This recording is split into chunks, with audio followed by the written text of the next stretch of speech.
নবী খেজুর বাগানে ঢুকলেন, গা দিয়ে ঝরো ঝরো ঝরো ঝরো করে রক্ত বয়ে যায়। সাইয়েদনা সাইয়েদ রাদিয়াল্লাহু তাআলা পানি নিয়ে আসলেন। বিশ্বনবী ওযু করলেন, ফজরের নামাজে দাঁড়িয়ে লম্বা কেরাত পড়লেন। কেরাত শেষে বিশ্বনবী বসে আছেন, মন খারাপ। কার মন খারাপ? ৮০ মাইলের পথ পাড়ি দিয়ে আসলাম, মিশন তো সাকসেসফুল হয় নাই, কেউ তো কালিমা পড়ে নাই, আরো আমার পিছু লেগেছে, আহত করেছে আমাকে। বিষ্ণুবীর মন খারাপ। এত কষ্ট করে, এত ভালো মন নিয়ে, এত সুন্দর করে দাওয়াত দিলাম, কেউ দাওয়াত শুনলো না। বিষ্ণুবীর মন খারাপ। আর এই দৃশ্য আরশের উপর থেকে দেখে কে? আল্লাহ বললেন, নবী আপনার মন খারাপ, আপনার যখনই মন খারাপ তখনই আমার সাহায্য আছে না নাই? ওয়ালা সাউফা ইউতিকা রাব্বুকা ফাতারদা। আল্লাহ জানিয়ে দিলেন, নবী আপনি জানেন না, আপনি দেখেন নাই, ফজরের লম্বা কোরআনের তেলাওয়াত যখন আপনি করছিলেন, আপনার পিছন দিয়ে একদল জিন চলে যাচ্ছিল। জিন কারা যাচ্ছিল? এই জিন জাতি বিশ্বনবীর তেলাওয়াত শুনে থমকে দাঁড়িয়েছে। কিরে, এত সুন্দর বাক্য তো জীবনে শুনি নাই, এত সুন্দর কথামালা, শব্দের ব্যঞ্জন, ভাষার মাধুর্য, অলংকার কখনো তো শুনি নাই। এটা তো কোনো মানুষের বানানো কথা হতে পারে না, এটা মন্ত্র হতে পারে না, এটা কবিতা হতে পারে না, এটা নিশ্চয় আল্লাহর বাণী। ইন্না সামি'না কুরআনান আজাবা ইয়াহদি ইলার রুশদি ফাআমান্না বিহি। নিশ্চয় আমরা আজীব কোরআন শুনেছি। শুধু শুনেই ক্ষান্ত থাকবো না, যেই কোরআন শুনেছি ওই কোরআনের উপর বিশ্বাস এনে আমরা জিনেরা মুসলমান হয়ে গেল। তারা তাদের এলাকায় যে দাওয়াত দিতে শুরু করলো। এই দৃশ্য বিশ্বনবী দেখছে নাকি? বিশ্বনবী তো তেলাওয়াত করতেছে ফজরের নামাজে। বিশ্বনবীর যখন মন খারাপ, আল্লাহ জানিয়ে দিলেন, নবী মন খারাপের কারণ নাই, দিতে আসছিলেন দাওয়াত দৃশ্যমান জাতিকে, মানে মানুষকে। কিন্তু এদের উপর যদিও দাওয়াত ফলপ্রসূ হয় নাই, অদৃশ্যমান এক জাতি, জিন জাতি আপনার মুখনিসৃত কণ্ঠে সুন্দর তেলাওয়াত শুনে পুরো জিন জাতি কালিমা পড়ে মুসলমান হয়ে গেছে। ওয়ালা সাউফা ইউতিকা রাব্বুকা ফাতারদা। নবী যেখানেই আপনি পেরেশান, যেখানে আপনার মন খারাপ, ওখানেই মন ভালো করে দিবে কে?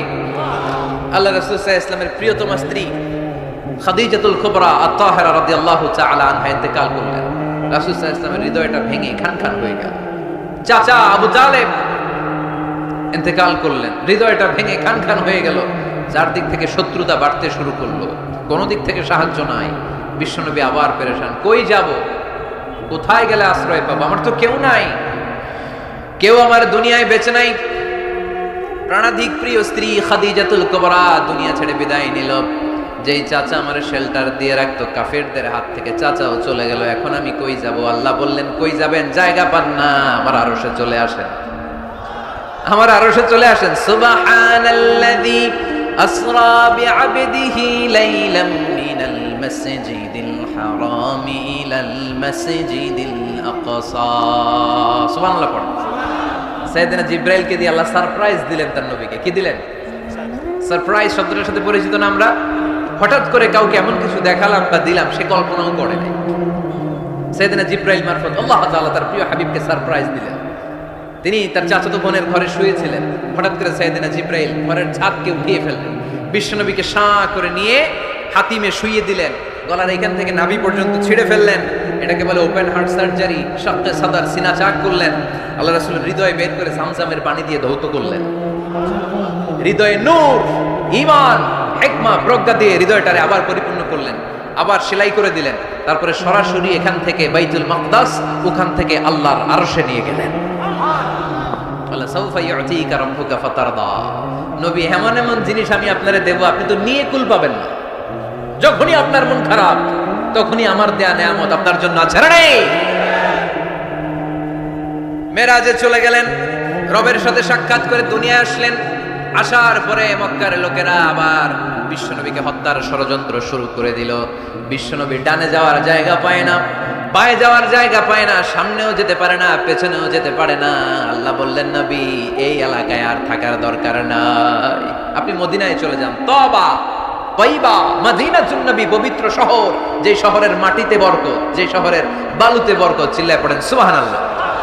বিশ্বনবী আল্লাহ তাআলার আদেশে এই কষ্টকর পরিস্থিতি থেকে উত্তরণের জন্য মক্কা থেকে মদিনায় গেলেন। মদিনায় যাওয়ার সাথে সাথে লোকজন গাইতে শুরু করলো, তালাআল বাদরু আলাইনা মিন সানিয়াতিল ওয়াদা ওয়াজাবা শুকরু আলাইনা মাদআ লিল্লাহি দা আইয়ুহাল مبعوث فينا جئت من أمر المطاع جئت شرفت المدينة مرحبا يا خير داع সবাই পড়েন طلع البدر علينا من ثنيات الوداع وجب الشكر علينا ما دعا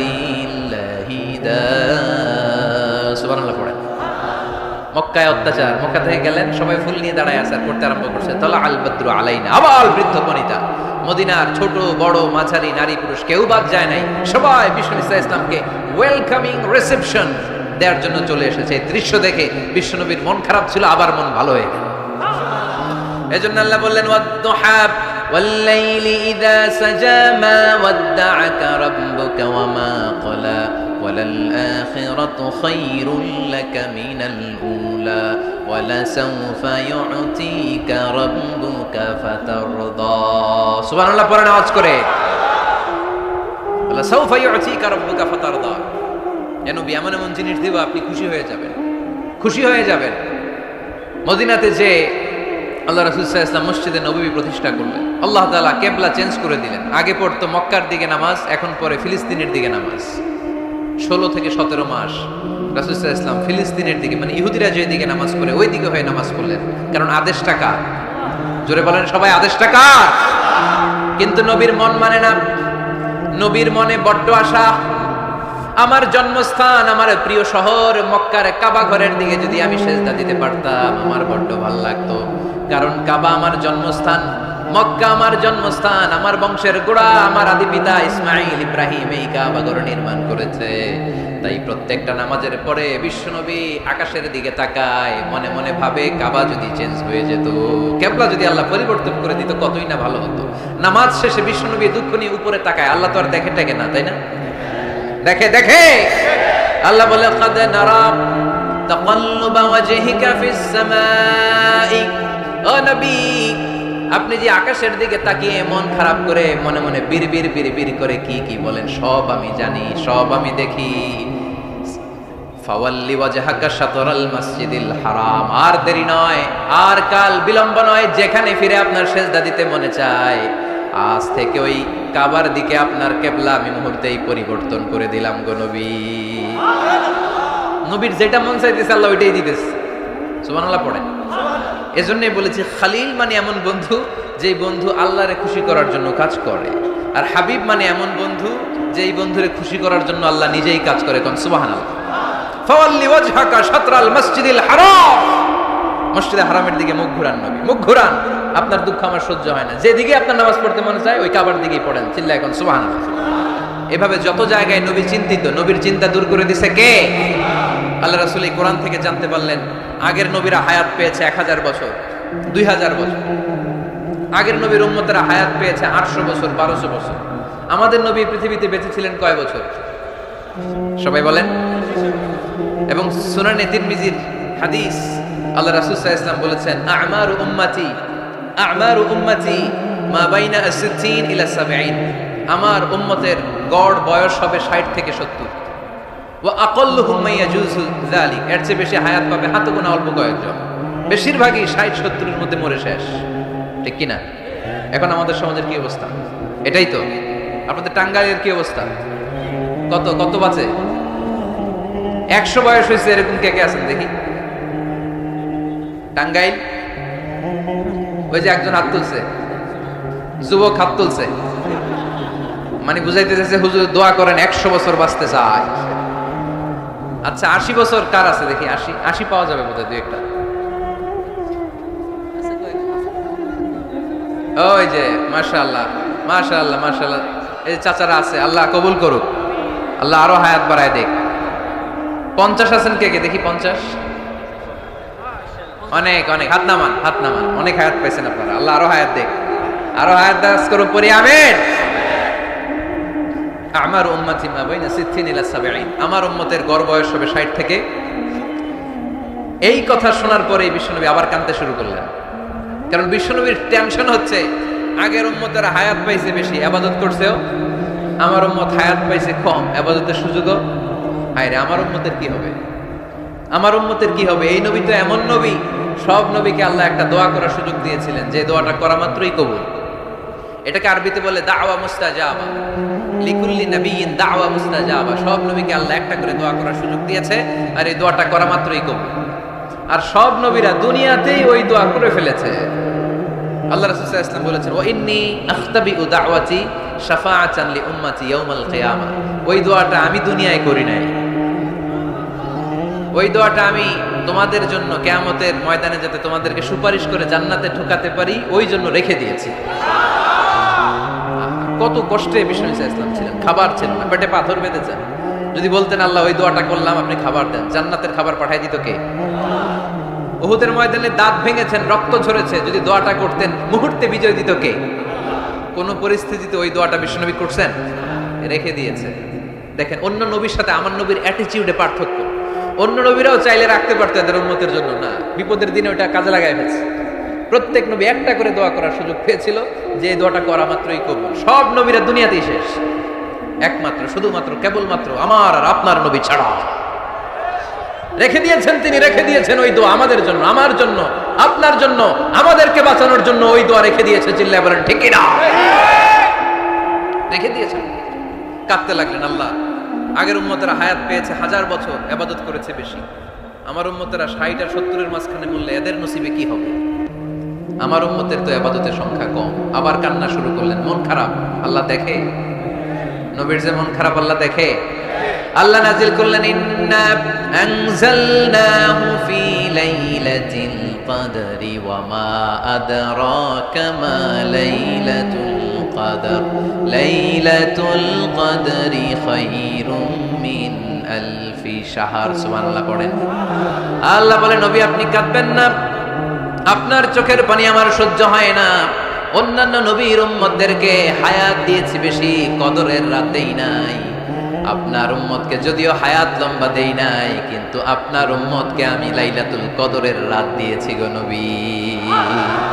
লাইলাতুল কদরি খায়রুম মিন আলফি শাহর, 1000 মাসের চেয়ে সেরা।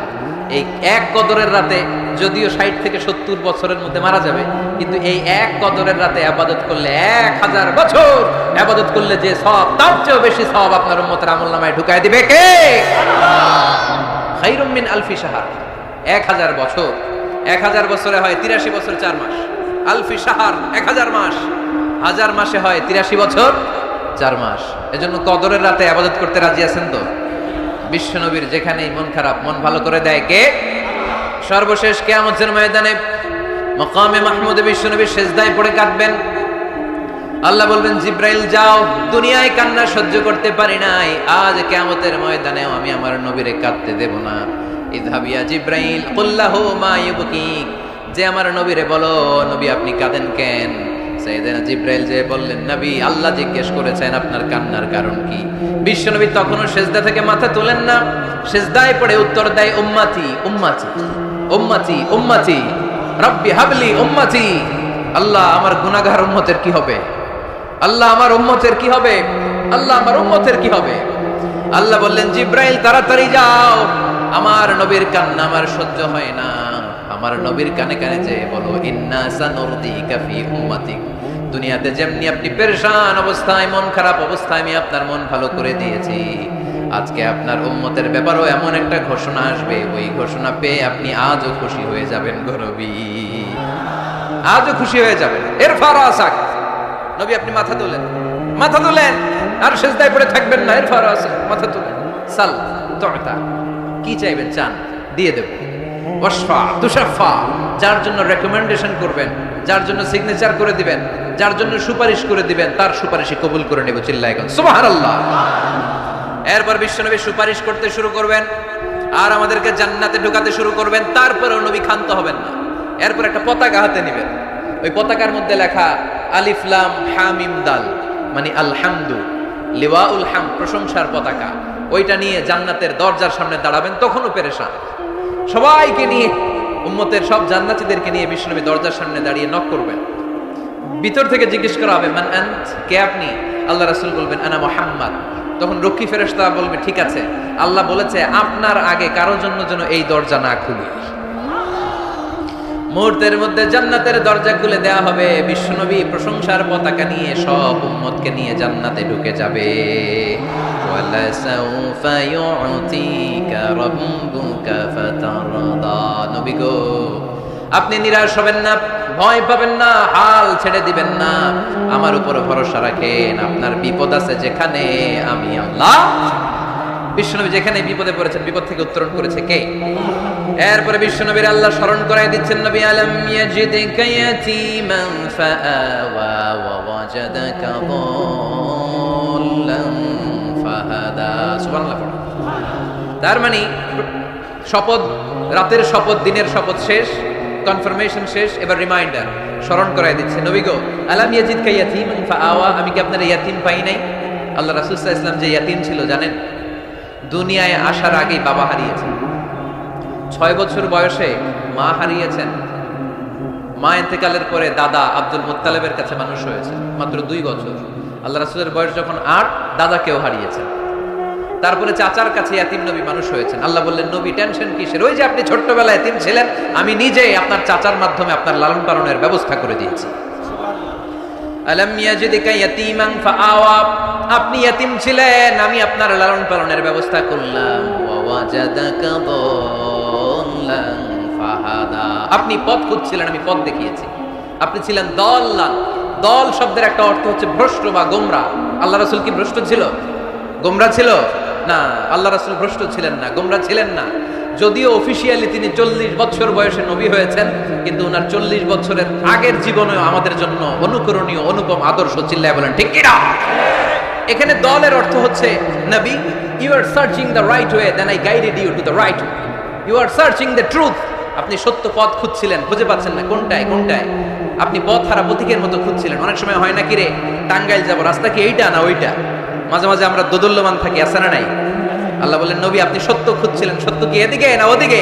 আমি বললাম, নবী ওই দিকে নয়, আপনি এই দিকে যান, এভাবে আমি আপনার পথ দেখিয়েছি। চিল্লায় এখন সুবহানাল্লাহ। আমরা যখন পথ ভুলে যাই, পথ দেখায় কে? জোরে বলতে হবে কে? আমি যদি কোনোদিন পথ ভুলে যাই, হাত ছানি দিয়ে কাছে নিও, মমতার বন্ধনে আমায় বেঁধে সব ভুল ক্ষমা করে দিও। পড়েন, আমি যদি কোনোদিন পথ ভুলে যাই, হাত ছানি দিয়ে কাছে নিও, মমতার বন্ধনে আমায় বেঁধে সব ভুল ক্ষমা করে দিও। চিল্লায় পড়তে হবে আমিন। এটা কিন্তু একটা দোয়া। যদি আল্লাহ পথ ভুলে যাই, পথ দেখায় দিও। প্রতিদিনই কিন্তু এই দোয়াটা পড়ি সূরা ফাতিহায়, ইহদিনাস সিরাতাল, সবাই বলেন ইহদিনাস সিরাতাল। ও Allah, show us the right path, show us the correct path, show us the straight path. Allah সোজা রাস্তা দেখান, যে রাস্তা শুরু হয়েছে দুনিয়ায়, ঢুকে গিয়েছে জান্নাতে। ওয়াজাদাকা দাল্লান, আপনি পথ খুঁজছিলেন, আমি আপনার পথ দেখিয়েছি। ওয়াজাদাকা আইলান ফাআগনা, আপনি ছিলেন নিঃস্ব, আমি আপনাকে ধনাঢ্য বানিয়েছি। তাফসিরে এসেছে ফাআগনা বিখাদিজা, আমি খাদিজার সাথে বিয়ে পড়াইয়া দিয়ে আপনাকে ধনী বানায় দিয়েছি। আল্লাহ রাসূল সাল্লাল্লাহু আলাইহি ওয়াসাল্লাম খাদিজা রাদিয়াল্লাহু তাআলা আনহার ব্যবসায় কাজ করতেন। আল্লাহ রাসূল সাল্লাল্লাহু আলাইহি ওয়াসাল্লামের আমানতদারিতায় মুগ্ধ হয়ে আম্মাজান খাদিজা বিয়ের প্রস্তাব পাঠালেন। বিয়ে হয়ে গেল, আরশের উপর থেকে আল্লাহ সাইয়েদানা খাদিজাকে সালাম পাঠালেন। আর সাইয়েদাতুনা খাদিজা বললেন, নবী আজ থেকে আমার সম্পদ বলে কোনো কথা নাই, সব সম্পদ আপনার পায়ের সামনে আমি ঢেলে দিলাম, আপনার যা মনে চায় এটা দিয়ে করেন, ইসলামের দাওয়াত দেন। ফাআগনা বিখাদিজা, খাদিজার সাথে বিয়ে করিয়ে দেওয়ার মাধ্যমে আল্লাহ রাসূলকে ধনী বানায় দিল কে? তার মানে 3টা রিমাইন্ডার দিলেন।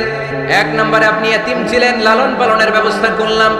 আপনি পথ খুঁজছিলেন, আমি আপনার সঠিক পথের দিশা দিয়ে দিলাম। আপনার টাকা পয়সা ছিল না, আমি আল্লাহ আপনার ধনী বানিয়ে দিলাম। সুবহানাল্লাহ পড়েন। এবার 3টা কর্মসূচি, কয়টা? আওয়াজ করে বলতে হবে, কয়টা?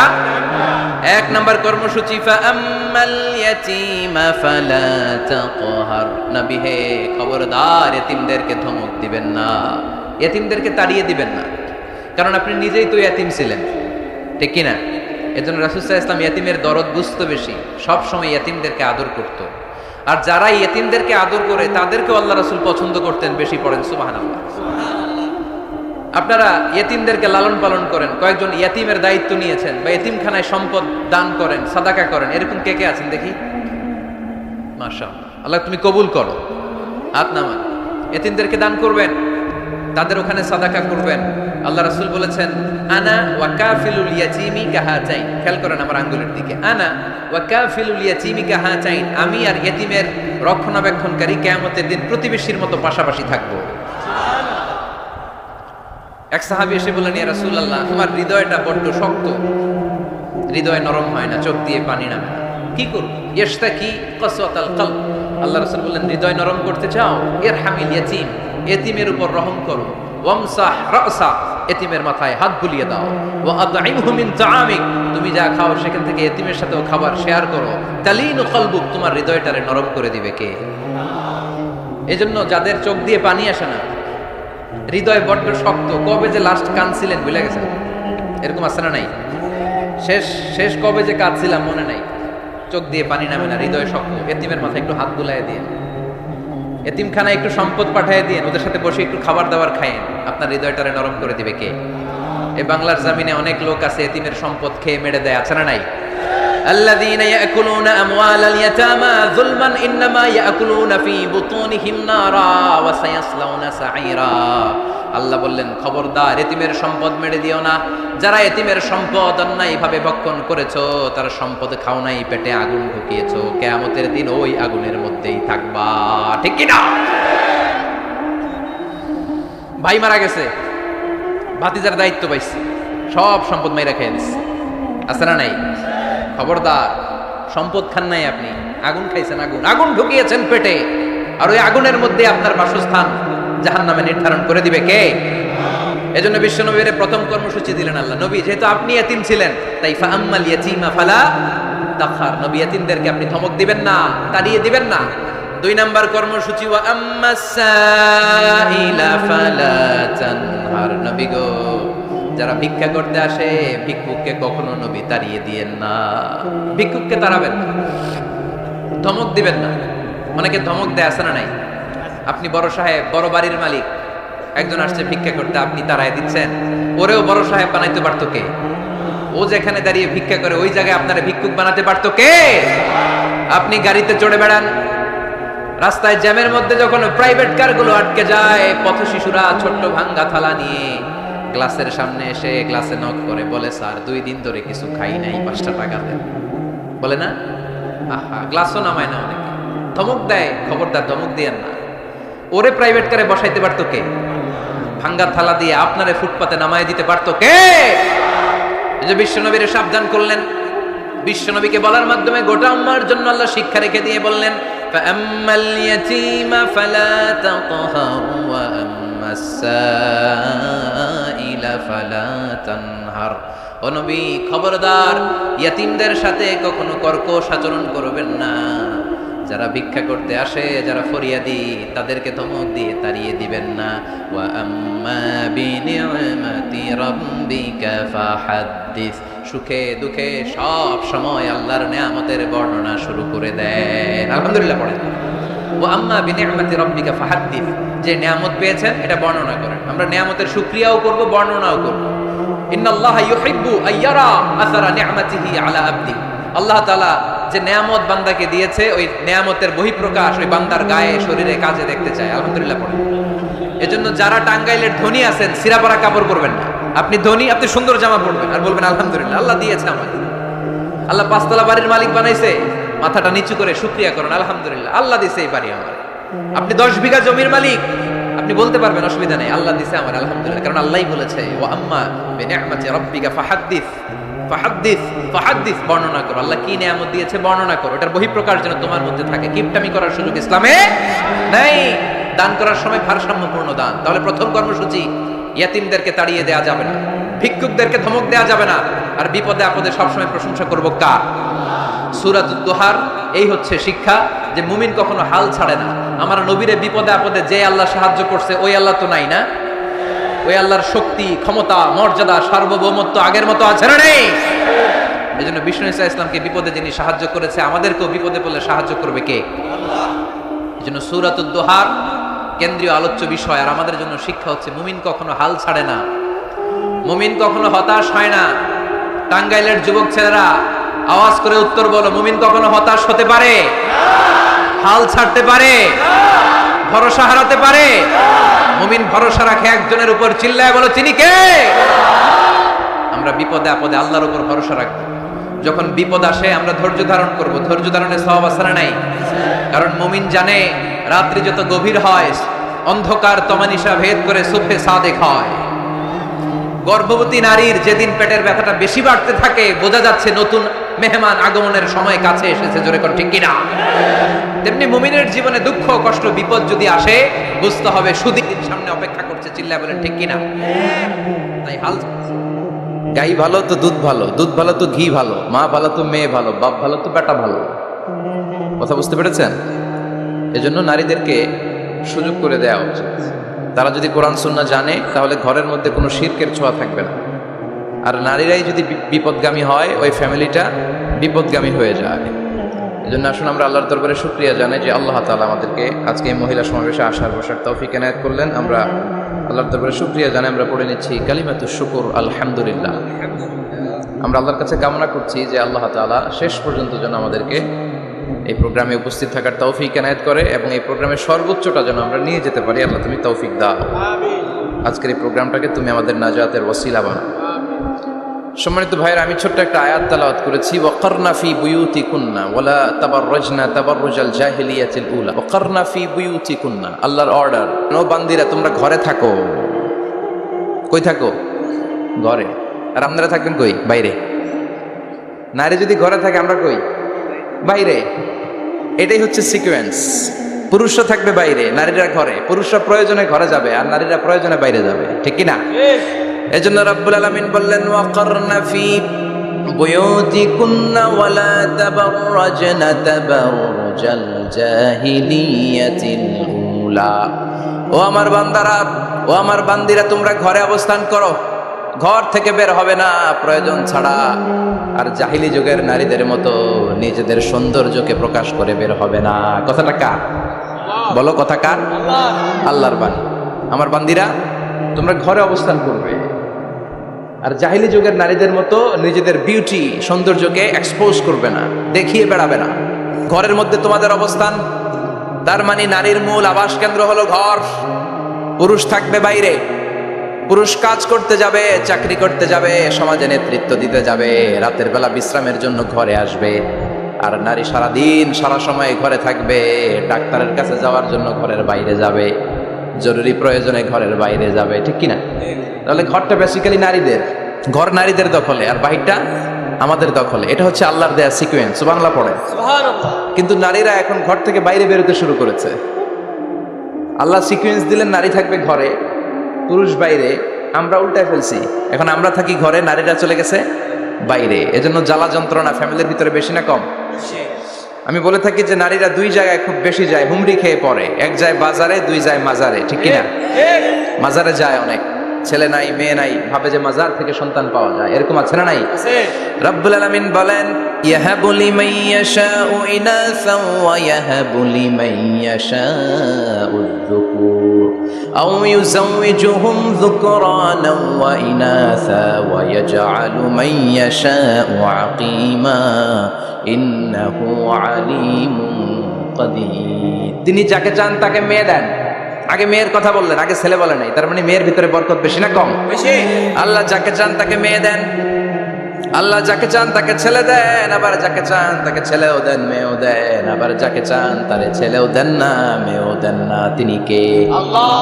এজন্য চাইতে হবে তার কাছে, মাজারে যে চাওয়া যাবে না। আমার বোনেরা খবরদার, খবরদার, খবরদার, মাজারে যে কিচ্ছু যাবেন না। মাজারে তো আপনাদের যাওয়ারই দরকার নাই, কারণ নারীদেরকে কবরের সামনে যে কবর জিয়ারত করতে নিষেধ করেছেন মুহাম্মদ সাল্লাল্লাহু আলাইহি ওয়াসাল্লাম। কারণ নারীরা দুর্বল চিত্তের অধিকারী হয়, রক্ত দেখলে ভয় পায়, পায় না? আমরা ভয় পাই, আমরা তো জবাই করি।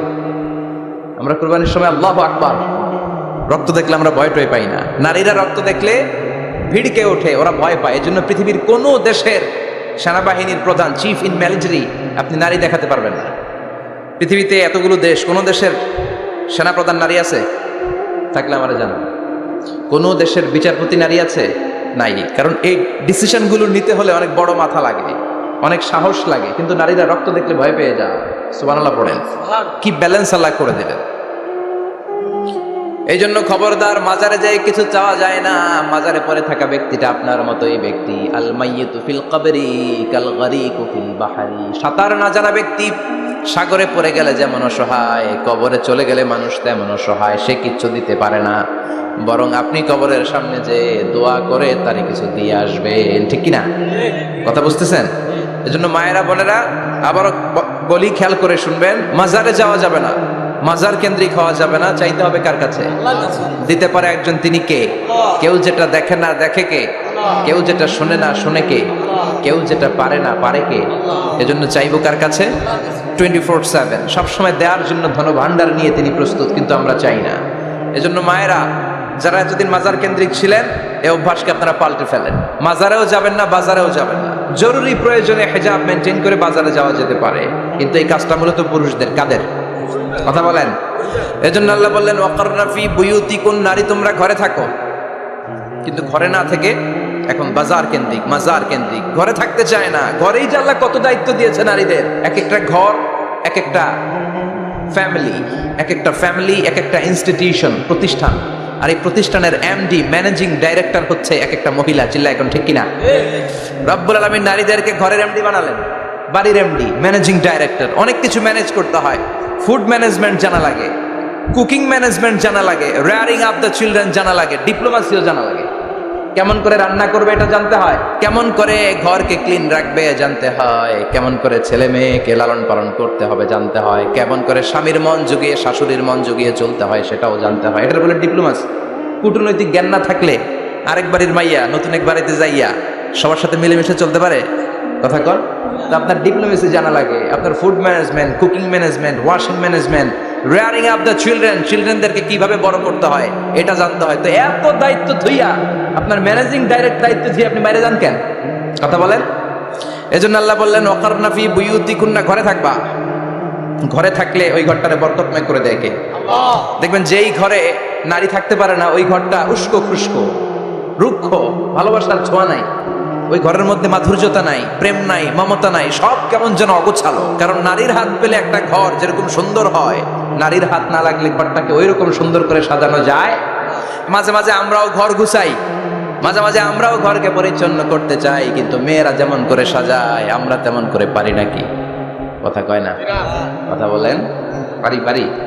আমরা মাঝে মাঝে রান্না করি, মহিলা রান্না করলে যে স্বাদ হয় আমাদের তো এটা হয়। কথা বলেন। এজন্য আল্লাহ বললেন ওয়াকারনা ফি বুয়ুতিকুন্না, ঘরে থাকবা। পুরুষরা থাকবে বাইরে, তোমরা প্রয়োজনে বাইরে যাবা।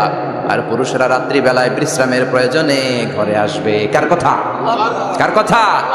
আবার আল্লাহ নারীদেরকে বললেন চোখ নামাও, আমাদেরকেও বললেন চোখ নামাও, তাদেরকেও বললেন চোখ নামাও। ওয়াকুল্লিল মুমিনাতি ইয়াগদুদনা মিন আবসারিহিন, ও নবী নারীদেরকে বলেন তারাও যেন পরপুরুষ দেখলে চোখ নামিয়ে রাখে। ওয়াহফাজনা ফুরুজাহুন্না, তারা যেন তাদের প্রাইভেটসকে হেফাজত করে।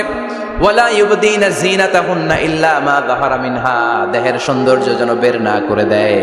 ওয়ালিয়াদরিবনা বিখুমুরিহিন্না আলা জুয়ুবিহিন্না, আর তাদের বুকের উপরে যেন একটা চাদর নামিয়ে দেয়। সুবহানাল্লাহ। ওড়নাটা যেন উন্নত বক্ষটা তারা ঢেকে রাখে। এখন বুকের উপরে ওড়না থাকে না, ওড়না থাকে গলায়। ঠিক কিনা? অবশ্য এইখানে যে বোনেরা আসছে এদের এই সমস্যা নাই, এরা সবাই বোরকা পরে আসছে। এদের আত্মীয় স্বজনের মধ্যে ঝামেলা থাকতে পারে, তো আপনারা যে পৌঁছে দিবেন। ওড়না থাকবে কোথায়? নারীদের বুকের উপরে ওড়না থাকবে, চাদর থাকবে, গলার মধ্যে ওড়না রাখার জন্য বলা হয় নাই। ওয়ালিয়াদরিবনা বিখুমুরিহিন্না আলা জুয়ুবিহিন্না, বুকের উপরে রাখো, নিজেকে ঢেকে রাখো, হেজাব করো। হেজাব করলে নারীর মর্যাদা বাড়িয়ে দেয় কে? সম্মানিত বোনেরা, নারী স্বাধীনতার কথা যারা বলে টেলিভিশনে, এগুলো শুনে আপনারা ভড়কে যাবেন না, এগুলো শুনে আপনারা পাগল হবেন না। মনে রাখবেন হেজাব আপনার অধিকার, হেজাব নারীর অধিকার, এটা নারীর সৌন্দর্যের প্রতীক। হেজাব নারীর আভিজাত্যের প্রতীক। হেজাব নারীর সৌন্দর্যের প্রতীক, আভিজাত্যের প্রতীক, তার রূপের প্রতীক। এটা তার অধিকার। চিৎকার করে বলেন ঠিক কিনা? কেমন করে হেজাব দেহ থেকে সরাতে হয়, কেমন করে দেহ থেকে কাপড় নামানো যায়, এটা হইল শয়তানের মিশন। এটা কি? শয়তান যখন নিষিদ্ধ ফল সাইয়েদনা আদম আর হাওয়া আলাইহিস সালামকে খাইয়ে দিল, সাথে সাথে জান্নাতের কাপড় পড়ে গেল। জান্নাতেও কাপড় খুলে দিল, দুনিয়াতেও খুলে। ঠিক কিনা? শয়তানের মিশনই এইটা, কাপড় যত কমানো যায়, কাপড় যত কমানো যায়। এজন্য খবরদার, আপনারা অনেক সম্মানিতা। খেয়াল রাখবেন, পৃথিবীতে যে জিনিসের মর্যাদা যত বেশি, সম্মান যত বেশি, যেটা যত বেশি দামি, ওইটা তত বেশি প্যাকেটের ভিতরে থাকে। ঠিক কিনা? ঝিনুকের ভিতরে থাকে মতি, মতি খোলা থাকে না। স্বর্ণ অলংকার, স্বর্ণের দোকানে যখন যাবেন দেখবেন শাটারের সামনে এত বড় বড় তালা, অন্য দোকানে এত মোটা তালা নাই। আবার যেখানে গ্লাস ফিটিং করা স্বর্ণ রাখা হয়, ওইখানেও কয়েকটা লকার সিস্টেম আছে না নাই? ঘরে যখন আমরা অর্নামেন্টস রাখি, গহনা রাখি, ঘরের সবচেয়ে গোপন কক্ষের ভেতরে, গোপন আলমারির ভেতরে, গোপন সিন্ধুকের গোপন ড্রয়ারের ভেতরে কয়েকটা তালা মেরে স্বর্ণ রাখি। যেরকম ঠিক কিনা? 50,000 টাকার বান্ডিল নিয়ে যখন রাস্তায় বেরোয়, কেউ হাতে নিয়ে বেরোয় না, এমনি দেখা যায় না। এই যে দেখ 50,000, কখনো কাউরে 1,000 টাকার নোট ধরেন, এটা 1,000 টাকার নোট, কয় হাজার টাকার নোট, কথা কয় না, 1,000 টাকার নোট। এটা কাউরে দেখবেন যে 1,000 টাকার নোটটারে এইভাবে করে এদিকে অর্ধেক আর এইভাবে এইভাবে রেখে রাস্তায় হাঁটতেছে। কোনো পাগলও হাঁটবে? কোনো পাগলও হাঁটে না, কারণ দামি জিনিস। এটার হেজাব লাগবে, এটা নেকাব লাগবে, এটাকে প্যাকেট করতে হবে, এটাকে প্রিজার্ভ করতে হবে। এজন্য যে নারীরা হেজাব করে তারা কোনোদিন ইফটিজিং এর শিকার হয় না। চিল্লায় বলো ঠিক কিনা? হেজাব যারা করে তারা বিপদে পড়ে না, কারণ হেজাব করলে একটা নারীকে জান্নাতের হুরপরির মতো লাগে। ঠিক কিনা? সম্মানে মাথাটা নিচু হয়ে আসে, তাকাতে গেলেও ভয় লাগে। আল্লাহু আকবার, কি সম্মান আল্লাহ দিলেন! এজন্য আমার মায়েরা বোনেরা, আপনাদের সম্মান রব্বুল আলামিন হেজাবের ভেতরে রেখেছে। হেজাব হচ্ছে আপনার সিকিউরিটি। হেজাব কি? এটা আল্লাহর দেয়া আপনার জন্য সিকিউরিটি। আপনি আপনার সিকিউরিটিকে নষ্ট করতে পারবেন? এজন্য ইসলাম বলে, খবরদার, নারী যদি কোনো দূরের জায়গায় সফর করে, দূরের রাস্তায় সফর করে, নারী যেই তো সম্মানিত, একা একা কোনো নারী যেতে পারবে না। সিকিউরিটির দরকার আছে না নাই? বডিগার্ডের দরকার আছে না নাই? কেউ যখন বাংলার জমিন থেকে মক্কায় উমরা করতে যায়, মাহরাম পুরুষ না থাকলে তারে ভিসা দেয়, কারণ সম্মানিতা, বডিগার্ড লাগবে। জানেন এটা? মাহরাম পুরুষ যদি না থাকে, মাহরাম হচ্ছে বডিগার্ড। মাহরাম পুরুষ না থাকলে উমরার ভিসা হয় না, হজের ভিসা হয় না, কারণ লম্বা সফর, আর যে সফর করবে সে সম্মানিতা। সম্মানিতা নারীর জন্য সিকিউরিটির দরকার আছে না নাই? বডিগার্ড লাগবে কি লাগবে না? কি সম্মান ইসলাম আমাদেরকে দিল, বুঝলামই না আমরা। আপনাদেরকে প্রোটেক্ট করার জন্য, আপনাদের সিকিউরিটি এনশিওর করার জন্য আল্লাহ তাআলা হেজাবের বিধান দিয়েছে। চিল্লায় পড়েন সুবহানাল্লাহ। এজন্য নারীর সম্মান, নারীর মর্যাদা রব্বুল আলামিন হেজাবের ভেতরে দিয়েছে। আবার নারীর মধ্যেও হেজাবের তারতম্য আছে না নাই? যাদের বয়স বেশি তাদের হেজাব কম, যাদের বয়স কম তাদের হেজাব বেশি। সুবহানাল্লাহ, কি ব্যালেন্স! কিন্তু রাস্তায় দেখবেন নানির হাতে হাত মোজা, নানি নাতনি, নানির হাত মোজা আছে, পা মোজা আছে, গায়ে বোরকা আছে 2টা, সাথে ষোড়শী অষ্টাদশী তরুণী তন্নি যুবতী নাতনিটার বুকের মধ্যে কাপড় নাই, গলায় আছে ওড়না, আছে না নাই? তার মানে পুরাই উল্টা। দরকার ছিল নাতনির হাতে মোজা, পায়ে মোজা, 2টা বোরকা। নানির গায়ে কাপড় না থাকলেও সমস্যা নাই, হালকা কাপড় পরে নানি বের হয়েছে, সমস্যা নাই। কোন রকম চাদর গায়ে দিয়ে নানি বের হয়েছে, সমস্যা নাই। কিন্তু নাতনির গায়ে বোরকার দরকার আছে না নাই? হাত মোজা, পা মোজার দরকার আছে না নাই? মা মেয়ে বের হয়েছে, মায়ের গায়ে 2 বোরকা, হাত মোজা, পা মোজা, মেয়ের গায়ে কাপড় নাই, হাফ নেকেড, আছে না নাই? নানির দিকে তাকাবে কে? উনি তো এক্সপায়ার্ড, উনি কি ডেট শেষ। কথা বলেন, কেউ তাকাবে? তাকাবে ওই ষোড়শী অষ্টাদশী তরুণী তন্নি যুবতীর দিকে। ঠিক না? এজন্য ইসলাম বলে, খবরদার, হেজাব ছাড়া বের হওয়া যাবে না, নিকাব ছাড়া বের হওয়া যাবে না। বিশ্বনবী বললেন, মা তারাকতু মিন বাদি আদাররা আলার রিজালি মিনান নিসা, আমি চলে যাব কিন্তু আমার পরে আমার পুরুষ উম্মতদের জন্য নারীর চাইতে বড় কোনো ফিতনা আমি রেখে যাই না। আর বনি ইসরাইলের জামানায় সবচেয়ে বড় ফিতনা হয়েছিল নারীর ফিতনা, নারী কেলেঙ্কারি। এই জন্য নারীরা, বোনেরা, আপনাদেরকে সাবধান থাকতে হবে। নারীর ফিতনা বড় ফিতনা। নারী ভালো হলে সবচেয়ে ভালো, নারী খারাপ হলে নারীর চেয়ে খারাপ কেউ হতে পারে। এই জন্য নারীদের জন্য আল্লাহ কিছু মডেল দিলেন। নারীদের জন্য আল্লাহ কিছু আদর্শ পাঠালেন, নারীদের জন্য আল্লাহ শিক্ষণীয় মহীয়সী কিছু নারীর জীবনে দিলেন, বললেন এই জীবনীগুলো পড়ো, তোমাদের জীবনটারে উজালা করে দিবে কে? আল্লাহ বললেন দরাবাল্লাহু মাসালাল লিল্লাযিনা আমানু ইমরাতা ফিরআউন। গোটা বিশ্বের সব নারীদের জন্য রব্বুল আলামিন কুখ্যাত সন্ত্রাসী ফেরাউনের বউকে মডেল বানিয়ে দিয়েছে। সুবহানাল্লাহ পড়েন। কাফেরের বউ মুমিন নারীদের মডেল, আবার নবীর বউ কাফের নারীদের মডেল, আছে না নাই? নূহ আলাইহিস সালাম আল্লাহর সব চাইতে প্রিয় নবী, প্রিয়দের একজন, কিন্তু তার বউ কাফেরদের মডেল। আর কুখ্যাত সন্ত্রাসী ফেরাউন, তার বউ আসিয়া মুমিন নারীদের মডেল। আল্লাহু আকবার। 6 জন নারীর জীবনীর কথা আমি রেকমেন্ড করি, সাজেস্ট করি যে 6 জন নারীর জীবনী মুখস্থ, ঠোঁটস্থ, অন্তস্থ থাকতে হবে প্রতিটা নারীর জন্য। আশা করি মায়েরা বোনেরা শুনছেন, আশা করি আপনারা কান লাগিয়ে শুনছেন, অনুধাবন করার চেষ্টা করছেন। আপনাদের জন্য 6 জন নারীর জীবনী পড়া অবধারিত। সংক্ষেপে বলবো, কয়জন গুনেন। 1 নম্বরে হচ্ছে হাজার, উম্মে ইসমাইল, সাইয়েদনা ইব্রাহিমের বউ, সাইয়েদনা ইসমাইল আলাইহিস সালামের আম্মা, নাম হলো হাজার। আমরা বলি বিবি হাজরা, আমরা কি করি? হাজরা আছে না? এই প্যান্ডেলেও হাজরা নামে 2 বোন থাকতে পারে, আসলে নামটা হচ্ছে হাজার। নামটা কি? হাজার। এই হাজার হচ্ছে আপনাদের 1 নাম্বার মডেল। 2 নাম্বার কুখ্যাত সন্ত্রাসী ফেরাউনের বউ আসিয়া আপনাদের 2 নাম্বার মডেল। 3 নম্বরে ঈসা আলাইহিস সালামের আম্মা মারিয়াম আলাইহিস সালাম আপনাদের মডেল। বিশ্বনবীর প্রথম বউ খাদিজা আপনাদের মডেল। বিশ্বনবীর একমাত্র কুমারী বউ মা আয়েশা আপনাদের মডেল।